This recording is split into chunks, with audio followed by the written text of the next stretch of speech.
Keating Residence, Indooroopilly. Keating House is a heritage-listed villa at 10-12 Westminster Road, Indooroopilly, City of Brisbane, Queensland, Australia. It was designed by Richard Gailey and built c. 1890s. It is also known as Louis Stamm Residence. It was added to the Queensland Heritage Register on 28 May 1999. History. This residence on Westminster Road, Indooroopilly, was constructed in about the 1890s as the home of Louis Stamm, a Brisbane-based businessman. The building is thought to have been designed by prominent local architect Richard Gailey. The building was last occupied as a residence in c. 1999. During the 1880s and 1890s, Indooroopilly developed as a fashionable suburb with the construction of a number of substantial residences. Louis Stamm, who later built the residence on Westminster Road, purchased a 42-acre block at Indooroopilly on 21 April 1873, only 2 years before the opening of the Indooroopilly railway station. The coming of the railway provided the major impetus to the development of the suburb. By the late 1880s, government and social facilities, including a school and hotel shops and a carpenter, were established in Indooroopilly. Louis Stamm is variously described in sources as a merchant, newspaper proprietor and brewery owner in Queensland. He is listed in the Queensland Post Office directories simply as a Justice of the Peace. Stamm subdivided the Indooroopilly property, which included land adjacent to the railway station, in 1875, the year that train services were established, and land was sold from this original allotment during the next 20 years, encouraging further growth of the suburb. Major suburban residences including Ross Roy, Claude William Chambers' own house dating from 1897, Henry Hunter's own house designed by him on Clarence Road in 1888, William Archdale's house on Station Road by Hunter and Corey of 1891, Warrilla Glencairn for F.C. Bolton designed by Charles McLay in 1890. This residence, which Louis Stamm constructed for his own use in the 1890s, belongs to the tradition of these other houses. Louis Stamm is thought to have commissioned local architect Richard Gailey to design the building. Gailey was commissioned for the design of a number of substantial residences in the late 19th century, including Moorlands, Glen Olive, his own house, and Verney. A description of early large homes in Indooroopilly appeared in the Brisbane Courier of 15 August 1931, which, after listing a number of the houses mentioned above, describes the house of Louis Stamm. While the home of Mr. L.J. Keating, on Westminster Road, was constructed to the design of the late Mr. Richard Gailey and is considered to be one of the outstanding examples of residential architecture in Brisbane. It was built by Mr. Keating's grandfather, the late Mr. L. Stamm, about 35 years ago, and used to be occupied by the late Dr. Hawkes. It seems that Louis Stamm may never have lived in this house, as his residence is listed most often as at 25 Herbert Street, Spring Hill. Stamm was an early chairman of the Indooroopilly Divisional Board when it separated from Taringa Division and to one division. By 1885, Stamm retained only 10 acres, 4.0 ha of his original Indooroopilly allotment, and this was mortgaged to Henry Love, who subdivided it in the late 1880s. Stamm retained lots 71, 72, and 73 of portion 46, and this transfer from Love was recorded in 1898. Stamm is thought to have built the house at about this time. The residence appears to have been leased to a number of people during the years from its construction to the 1920s, when the Keating family moved there. Stamm died in 1903, and the house and land were passed to his daughter Mary Louisa Keating, who had married Andrew Keating in 1884. Mary Louisa and Andrew had 2 children, Louis Joseph and Margaret Frances. Louis Keating and his wife Eileen Matilda moved into the residence on Westminster Road in 1924. Eileen Matilda died and Louis remarried Eileen Phillies. Following the death of Louis Keating, Eileen Phillies Keating remained at the residence until early 1999. During the 1920s or 1930s, the house seems to have been extensively renovated.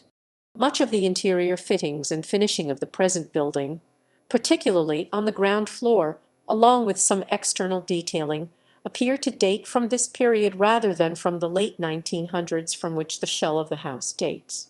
The property was unoccupied after 1999 and was sold by the public trustee in 2002 to Amalek Limited. In 2008, Amalek were served with a maintenance notice to repair doors and windows, clear the drains and fence and mow the yard. As the building had not been well secured, vandals had broken in, resulting in damage and theft, allowing for subsequent rain damage. It was the first application of changes made by the Queensland Government to the Queensland Heritage Act 1992 to allow the government to force owners to maintain their heritage properties or pay a fine up to $75,000. Description: the Keating residence in Indooroopilly is a substantial rendered brick two-storied house prominently sited on a principal thoroughfare from Indooroopilly railway station to the Indooroopilly shopping centre. The building is apparent from many surrounding streets and is distinguished from other development in the area by its age and unusual architectural treatment. The residence is a two-storied building with unusual external features such as a pyramidal roof tower on the principal elevation and extending its octagonal plan form down through the corner of the building. The building is essentially rectangular in plan, with one of the short faces of the plan from facing Westminster Road being the principal facade of the building. The octagonal tower element projects from the southeastern corner of the plan.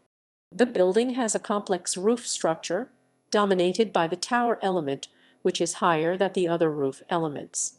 The entire roof and the awnings which line the faces of the building are clad with corrugated iron sheeting. A number of gabled projections extend from the face of the building. The gable ends are treated with diagonally battened panels incorporated into which are fine finials and drop moldings. Variously sized gabled projections occur on each of the four faces of the building from various points.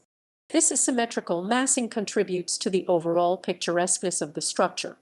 Access is provided to the building from a two-part stair extending from the Westminster Road footpath to the entrance door. The Westminster Road boundary of the property is bordered by a large rendered masonry fence which acts as a retaining wall, braced by a number of piers. The fence is capped with a row of face bricks. Centrally positioned in this fence is a wrought iron gate providing access to a series of concrete stairs rendered with a red coloring. These stairs reach a concrete landing level with the surrounding landform, and from here a second series of concrete steps lead to the front door. This second series are flanked by a short rendered masonry wall with face brick capping. The southern elevation, which is the principal facade, has a central entrance bay with the tower element to the east and a gabled projection to the west. The central entrance, to which access is provided via the already mentioned stairs, is a single timber-framed and glazed door with an elliptical fanlight above. The glazing in these features and in most other openings throughout the building is Arctic glass. The tower element is lined on both stories with round arched window openings fitted with casements and a round arched transom above. Below the windows, which are separated by simple molded pier-like elements, is a concrete panel with 6 rectangular perforations, filled with glass bricks on the inside face. The ground floor of tower windows are shaded by an awning supported on oversized brackets and extending from the front door around to the eastern facade of the building. The gabled projection on the southern face of the building features a ground floor bay window, which has a steeply pitched hipped awning supported in similarly oversized brackets. The upper floor of the gabled element features a central 3-part window opening, again shaded by an awning. The entire building is lined with a series of concrete rendered moldings at base level forming a plinth, at the level of the sill of the ground floor windows, at the level of the base of the round arched windows above the ground floor windows, at the line of the first floor, at the line of the sills of the first floor windows, and, again, at the top of these windows, below the arched transom. This banding is variously smooth rendered and molded. The western, eastern, and northern faces of the building continue the banded moldings, fenestration patterns, and gable detailing. Internally, The two floors of the building are arranged around a central hall which continues northward from the position of the front door to the rear of the building. On the ground floor, the front door provides access to a large porch area which incorporates the area of the tower element. A large proportion of window openings in the walls ensure that this porch area and a similar area on the first floor are naturally lit and ventilated. The flooring in the porch is of terrazzo tiles which have been formed into patterns reflecting the unusual plan form of the spaces. French doors open onto the porches from internal rooms. A large 19th century doorway opens from the ground floor porch to the hallway of the house. It is thought that this was the original entrance to the building when the porches were only semi-enclosed prior to the renovations of 1920s. This doorway comprises a single timber-paneled and molded door flanked by sidelights and a transom panel above. The sidelights and transom feature lead-light panels. This door leads onto the hall, in the vicinity of the timbered dog-leg stair. The stair features turned newel and balusters and is clad with stained timber boarding on the underside. The hall of the ground floor, like most of the rooms on this floor, is lined with timber paneling to a height of about 2.5 meters 8 ft 2 in. The hall features a number of plaster-rendered archways supported on piers. The ceiling of the hall is plastered and without cornices. The first room on the west of the hall from the doorway is a study, which has a large bay window into which is fitted a window seat. The three windows within the bay are fitted with lead-light panels. The walls of the study are lined with timber paneling surmounted by a plate rail supported on timber brackets aligned with the framing of the wall paneling. The ceiling of this room is lined with pressed metal, with a central panel, borders, and cornices. Like this room, the drawing room on the ground floor is lined with timber paneling with a plate rail and has elaborate pressed metal ceilings. A white marble fireplace and a large three-part window opening with lead-light panels are features of this room. The dining room on the ground floor, which is in the northeastern corner of the building, is the only room on the ground floor which survives with a 19th century interior. The room has plaster walls, a plaster molded cornice, a white marble fireplace with cast iron grate and surrounds, and a tiled hearth. The rooms on the upper floor have been more recently renovated with c. 1950s wall veneer paneling on all walls and plaster walls and ceilings. The windows are framed in original molded timber framing. The ceiling of the first floor hall has been recently repaired with plasterboard. Heritage listing. Keating Residence, Indooroopilly, was listed on the Queensland Heritage Register on 28 May 1999, having satisfied the following criteria.